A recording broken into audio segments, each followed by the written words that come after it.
Hello and welcome to Non-Stop Wrestling Chat. My name is Barry and today we're here to ask one very simple question.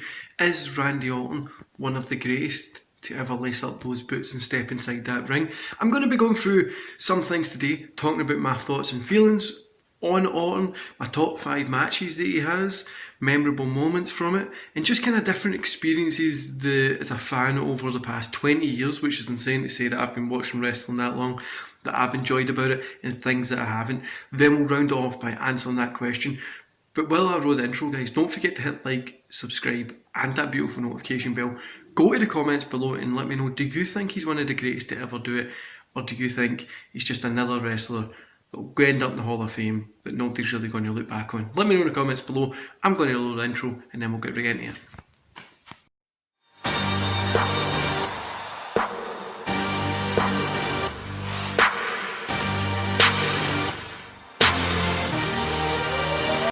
So let's get started, guys. Like I said, let me know in the comments below what you think. Is he one of the best to ever do it? Is he not? But we're going to get into it here. So what I'm going to do is I'm going to run through a little bit. So I'm going to go through Wikipedia. Not the best reliable source for this, but we're going to do it. I've got notes down here as well that I've wrote down. So if you see me referring there, that's why. So Randy Orton, Randall Keith Orton. RKO, I know that, but Keith is just such a weird middle name. Born April 1st, 1980, is an American professional wrestler and actor, widely regarded as one of the greatest professional wrestlers of all time. Now that says that on Wikipedia, I'm not saying that's what my answer is. Sorry about that, guys. He is currently signed to WWE, where he performs on the Raw brand, and is half of the current Raw Tag Team Champions RK Bro, with Riddle in their second reign. Again, I'm reading this from here. Orton is a third generation professional wrestler. His grandfather Bob Orton, father Bob Orton Jr. and uncle Barry Orton were all Barry Orton, my name, were all wrestlers before being signed by the World Wrestling Federation, WWF, now WWE. He trained in and wrestled for the Mid-Missouri Wrestling Association and Southern Illinois Conference Wrestling.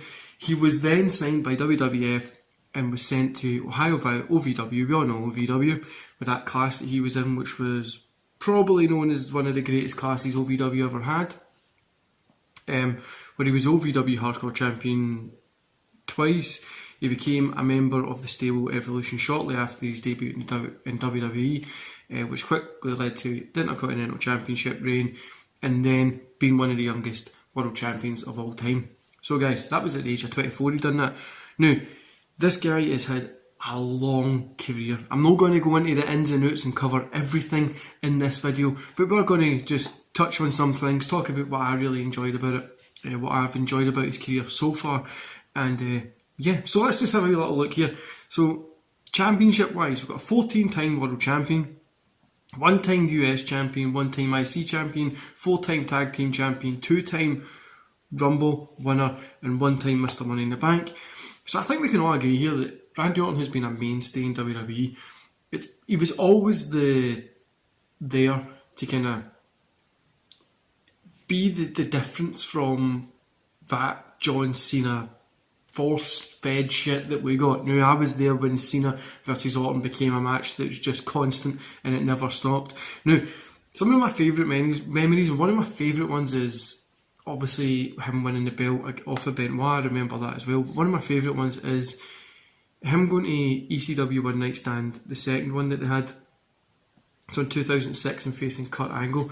And just the experience of seeing that, like, I didn't see it live or anything, but the experience of seeing it was so weird because he was a WWE wrestler, but he was an ECW. Fans didn't not like him, but he wasn't an ECW guy, so it was a weird experience, and I really enjoyed that match anyway. But yeah, overall, I think Orton has had, like I just said, he's had a really long fucking career. He's pretty much been wrestling the whole time I've been watching wrestling, so that's kind of weird. Look, I think I probably started watching wrestling, 97? 96, 7ish, so 97, 98, that period. And his debut wasn't that long after, like a few years after. So he's kind of, my whole growing up watching wrestling, he's been there. We need to talk about the RKO, guys. One of the Diamond Cutters, the same, it came first. But it is one of the funnest moves. I love seeing it get done. I love how it hits out of nowhere, the amount of things that he can do. And then even if we come up to today, he's doing stuff with Matt Riddle, and that tag team they're in is fun as hell. And I know eventually they're going to break them up. I hope that we see them break up and go to Mania for maybe a big championship or whatever. I think that would be cool. But they're just having fun at the minute, and it's one of the better tag teams in WWE, better tag teams in wrestling to watch that's a little bit more fun at the minute as well. So let's just talk about my top 5 matches. I'm going to put up a little thing here so you can see. So my top 5 matches is, number 1 is Orton versus Taker, Hell in the Cell, Armageddon 05 I think it was.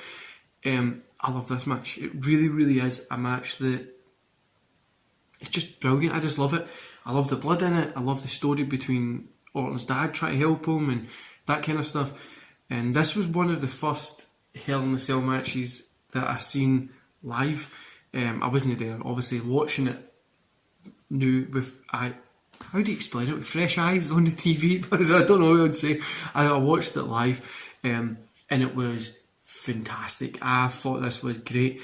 Going back and watching other Hell in the Cells is obviously great, but this was one of the first ones that I seen just watching it with my friend, and we're glued to it, which was fantastic. Number 2 is Orton versus Cena at SummerSlam 07. Now I know I just said that I was there when it was that longest rivalry that dragged on for a shit ton of years, but Orton versus Cena is always a match that you can watch. It's not going to be fucking 10 stars, great match, the best we've ever seen, but it is a fantastic match, and this one is one there that's really good as well. Orton versus Cactus Jack at Backlash 04. Had to put that in there. That hardcore match is fun. It obviously, before that we had Orton and what's his name? Evolution, so Orton, Batista, Ric Flair versus Rock and Cactus Jack at the Mania, which I thought was a great match as well. But this one always, when I was younger, I never really enjoyed this one because I'd never liked Orton being in that hardcore style because he didn't have the look. But the older I got, the more I got to enjoy it. Then we've got Orton versus Benoit, SummerSlam 04, fantastic match. It's cool we see Orton get the win here. Back then, I was a big Benoit fan and I didn't want Orton to get the win, but it was cool and I really did enjoy it. And Orton versus Rollins at WrestleMania, just for that cool RKO that he hits, it was fantastic. But there's a bunch of matches that he hits cool RKOs, or he does different stuff. He's had a great bunch of storytelling. One of my favourite ones is him against Taker. That story in there was great as well. There's him against Cena, Benoit, all the guys like we've said there, like he's always had, and he just seems to get better and better year in and year out. Like that Orton versus Edge at the WrestleMania that was at the start of COVID was fantastic. I enjoyed it. He's always a great wrestler, always a wrestler you can sit down, put an Orton match on, and you're going to enjoy it. I mean, you know what you're going to get. He's not going to reinvent the wheel, but you know what you're going to get, and you know it's going to be fun and good. And it's a very easy watch, especially when you're watching Randy Orton. It's a very easy watch. But like I said, guys, a ton of matches that he's had that I could have threw in there. These are just top 5. I've actually watched all 5 of these recently, so I thought I'd put them in there because they're fresh in kind of my mind. But it probably changes daily, you know what I mean? I could put another match on and be on that side, whatever. But the question that we're here for, guys, before we get to that, in fact, what I want to do is run through some of the eras that we've got broke down here for over on Wikipedia. So I went to different websites and stuff and took some of these eras. Wikipedia had the kind of best one. So 2000 to 2001, where he's training in his early career. Then when he got signed, you had your what was happening there? OVW, Ohio Valley Wrestling era. What do you think about it as well? You've got John Cena in there. You've got Orton, Batista, who else? There was a ton of guys in there at the same time, which was just pretty much was known as Brock Lesnar. Why did I forget about Brock Lesnar? Just a great period. But then he went obviously to WWE and had the Evolution, which I love Evolution. I love the theme song, I love the style of it. I know Triple H was kind of just there to prop himself up, but I loved it, and it really got these guys over. Like you had Flair, Triple H, Batista and Orton. It got Batista and Orton over. Imagine how shit scared you would be being a new guy there, and your first stable is with Triple H and Orton, Triple H and Flair, which would be insane. Then you got the World Championship, World Heavyweight Champion 2004 to 2005. His feud with The Undertaker, like I said, I loved that.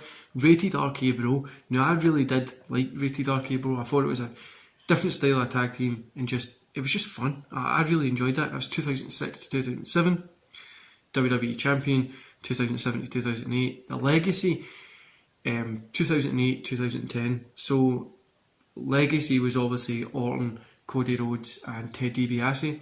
I always enjoyed the Legacy. I really did. I always thought it was good, and I know a lot of people didn't like it and stuff like that. I thought it was a really fun little thing they were doing there, and they could have made it. They could have grew it better than what they done, but Orton was just miles ahead of where Cody Rhodes and Ted DiBiase was at the time. And this is where the big Cena-Orton rivalry kind of started a little bit before this, but this is when it kind of really got. Again, it says World Heavyweight Champion 2010 to 2013. Then we've got the Authority era. I never really liked the Authority. Again, we still had Cena-Orton going on here. So this was when it was dragging to the back end of it. The Wyatt family stuff. I always loved the Wyatt family. That's something that I really love. I always thought it was really good. United States Champion, Return of the Legend Killer, and RK Bro, where we are today. See, I thought it was really cool. We've got his acting career as well when he was in the Marine 2. Now, Orton was set to star in the action film Marine 2, but was replaced by Ted DiBiase Jr. after injuring his collarbone. Marine 3 was in, I think, 12 rounds. I'm just reading this quickly. I mean, nobody's really gone out and watched them in movies, but guys, this guy has put on a fantastic amount of wrestling.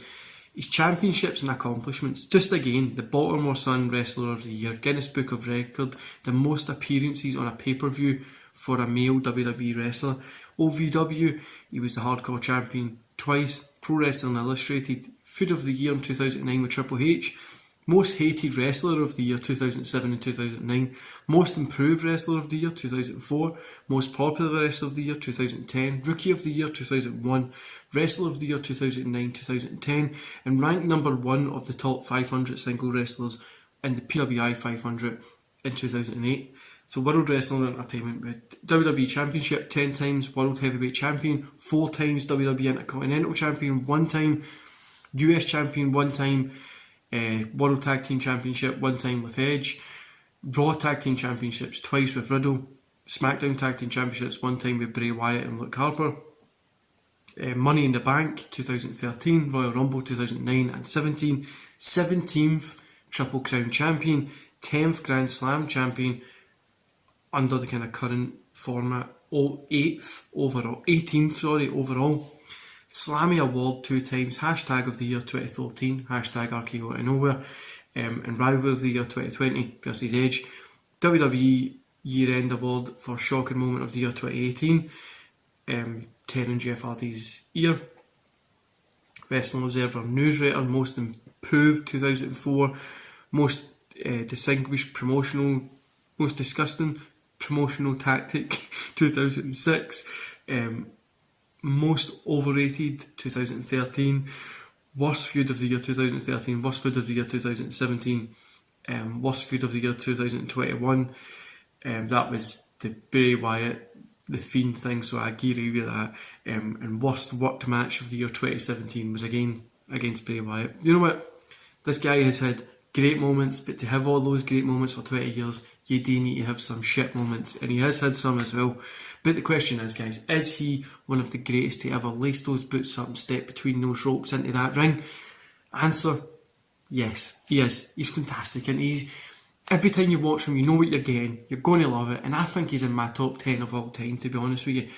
I would love to see him have a run with a big belt and go up against Riddle at Mania. Don't have to be a feud, can just be Riddle wins Royal Rumble, the two of them will get ready to go up against each other at Mania. They've got respect for each other, they do dirty tactics, that kind of stuff. We can have that story still, WWE. We don't need to keep always having somebody beating the shit out of somebody. We can have two guys that respect each other, that want to be the champion, and I think that would be a fantastic match. But I would love to see him get that.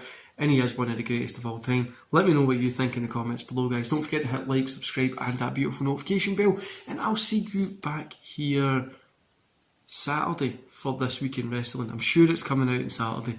But yeah, guys, thanks for all your support. Honestly, a bunch of you have been messaging me on Twitter for me to be on your shows, so I'm excited for the stuff that I've got planned coming up in the future. I'm going to get you guys on the shows as well, so don't worry about it. And yeah, I'll love yous and leave yous there. Hope you enjoyed this little rant about Randy Orton and why he's so good. And yeah, thanks for your support. See you later.